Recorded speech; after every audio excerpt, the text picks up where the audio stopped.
Je suis militante antispéciste depuis 2015 et je suis également journaliste scientifique pigiste, c'est-à-dire que je travaille pour plusieurs médias et je me spécialise sur les questions de bien-être animal, c'est-à-dire mal-être animal en fait, et puis végétalisation de l'alimentation. Alors ma conférence ce soir est directement issue de mon mémoire de sociologie. Mon mémoire de recherche en sociologie, l'idée c'est d'essayer de voir l'espèce comme une variable sociologique au même titre qu'on voit aujourd'hui le genre ou la race comme des variables proprement sociologiques. On s'est éloigné d'une conception seulement biologisante de la race ou du sexe pour vraiment essayer de comprendre les rapports de pouvoir entre les hommes et les femmes, entre les personnes blanches et les personnes racisées. Et du coup, moi je propose de faire la même chose avec la notion d'espèce et de dire que finalement les humains, ce qu'on appelle humains et animaux, ne sont pas seulement des groupes biologiques évidents, naturels, ce sont aussi des catégories sociales qui sont liées à des positions sociales. Et donc l'animalité, c'est finalement une position sociale subalterne. Et c'est pour ça que l'animalité est utilisée comme une insulte, y compris pour rabaisser des groupes humains. Et c'est ça qui peut paraître un peu étonnant, c'est que on peut animaliser des groupes humains. Et en fait, voilà, j'essaye de comprendre cette notion d'animalisation des humains en disant surtout que s'il y a animalisation des humains, c'est d'emblée parce que déjà il y a animalisation des animaux. L'antispécisme est encore vu comme une lutte secondaire de la part des milieux de gauche.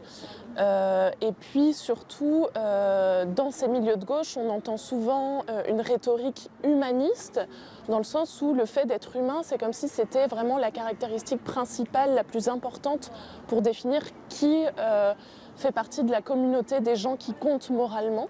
Donc ça s'entend et ça se traduit par exemple par des slogans de type « on est tous humains »,« on n'est pas des animaux » surtout. On n'est pas du bétail, on n'est pas des morceaux de viande. Et il y a une forte insistance sur la notion de dignité humaine.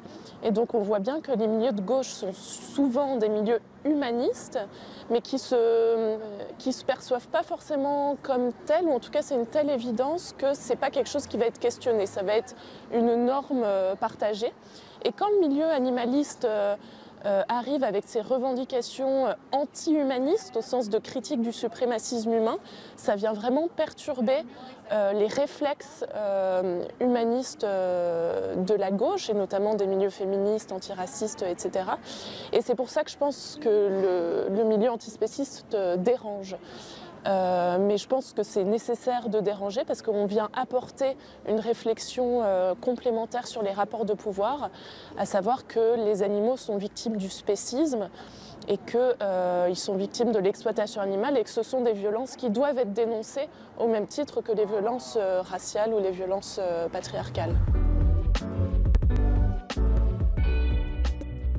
On a commencé à parler de la notion de spécisme en France à partir des années 90, notamment grâce à la revue des cahiers antispécistes. C'est vrai que depuis, je trouve que le mouvement animaliste au sens large s'organise. Il y a beaucoup d'associations qui se créent et qui font des campagnes qui obtiennent des succès. Je pense à L214, à l'association Paris Animaux Zoopolis, qui a une vision stratégique vraiment très intéressante.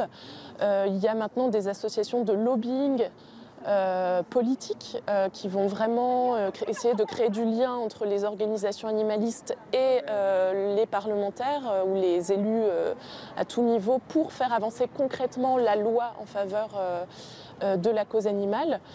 Et puis tout de même dans les milieux de gauche humaniste, mais antiracistes ou féministes, on sent tout de même qu'il y a des liens qui se créent.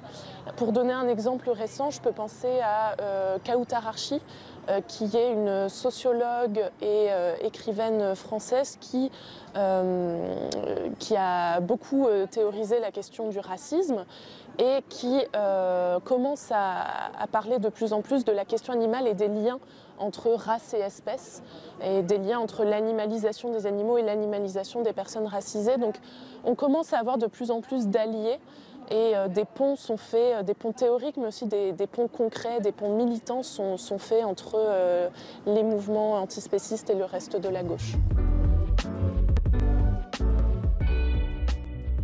Il y a un appel constant à la convergence des luttes et je vois l'intérêt de cet appel, mais en même temps, chaque mouvement social fait face à des ressources limitées et est obligé de prioriser dans ses campagnes, dans ses revendications. Donc on ne peut pas exiger de tout mouvement social qu'il soit dans une démarche de solidarité active avec tout le reste des mouvements sociaux. Par contre, ce qu'on peut effectivement être en mesure de demander, c'est une forme de solidarité passive qui est fondée sur un principe de non-nuisance réciproque. Et à ce sujet, j'ai coécrit avec 3 autres camarades féministes antispécistes une lettre ouverte aux féministes qui appelle justement à une prise en compte des revendications et des théories antispécistes de la part des mouvements et des personnes féministes. Parce qu'à l'heure actuelle, non seulement on n'a pas de solidarité active, ce qui serait l'idéal mais qui est difficile de demander, mais on fait face à des réactions de rejet, d'incompréhension, de caricature de nos revendications antispécistes. Et ça, je pense que c'est quelque chose qui doit être dépassé le plus vite possible. Et puis, on parle beaucoup d'intersectionnalité, d'analyse intersectionnelle, de mouvements fondés sur une prise en compte croisée des oppressions. Et je pense qu'on peut difficilement faire de l'intersectionnalité si on ne prend pas aussi en compte la variable de l'espèce, en plus de la variable classique de la classe, de la race et du sexe. Donc j'espère que ces revendications antispécistes seront davantage prises en compte dans toutes ces analyses et ces luttes.